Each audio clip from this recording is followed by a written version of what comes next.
Have you ever felt like you're in the middle of a storm? Not just a rainstorm, but a storm in your life. Maybe it's a storm of anxiety, a storm of financial trouble, or a storm of relationship problems. It feels like waves of chaos are crashing over you, and your little boat is about to sink. If you've ever felt that way, you're not alone.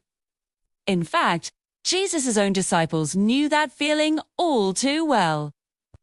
Let's dive into the Gospel of Mark, chapter 4. Picture this. Jesus and his disciples have just finished a long day of teaching. He says, "Let's go over to the other side of the lake." So they all hop into a boat and set sail. Sounds like a nice peaceful end to a busy day, right? Suddenly, out of nowhere, a furious squall comes up. The waves are breaking over the boat, and it's nearly swamped with water. This wasn't just a little storm. These were experienced fishermen, and they were terrified. They were panicking, fighting for their lives, thinking this was the end. And where was Jesus during all this chaos? Sure, he was in the back of the boat, fast asleep on a cushion. Can you imagine their desperation? They scramble to him, shake him awake, and cry out, "Teacher, don't you care if we drown?"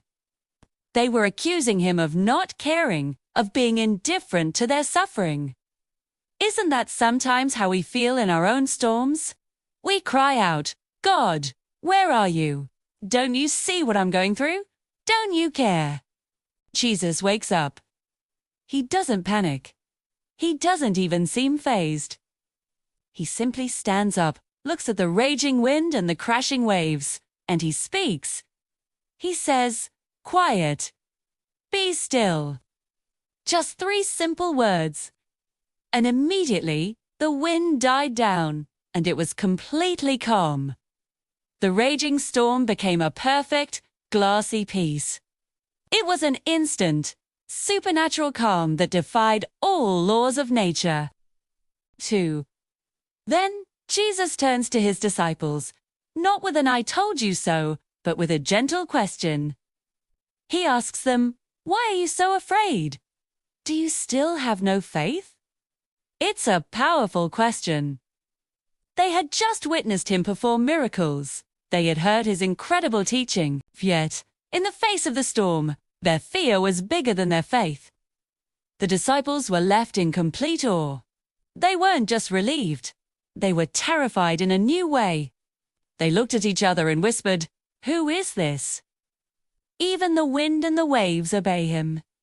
They thought they were in a storm of nature, but they were actually in the presence of the one who created nature. They were more afraid of the storm than of the one who could stop it with a single word. This story is so much more than a weather report. It's a profound revelation of who Jesus is. He has authority over everything, even the most chaotic, out-of-control parts of our lives. The very things that make us feel powerless, the waves, the storms of life, they all have to bow to his command.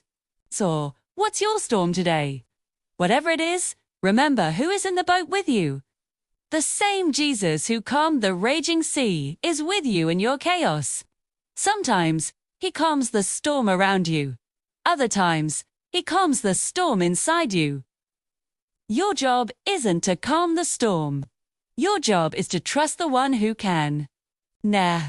Instead of telling God how big your storm is, it's time to tell your storm how big your God is. He is not indifferent. He cares deeply. He has the power to speak peace into your situation. Trust him. Thanks so much for watching. If this message resonated with you, see you in the next video.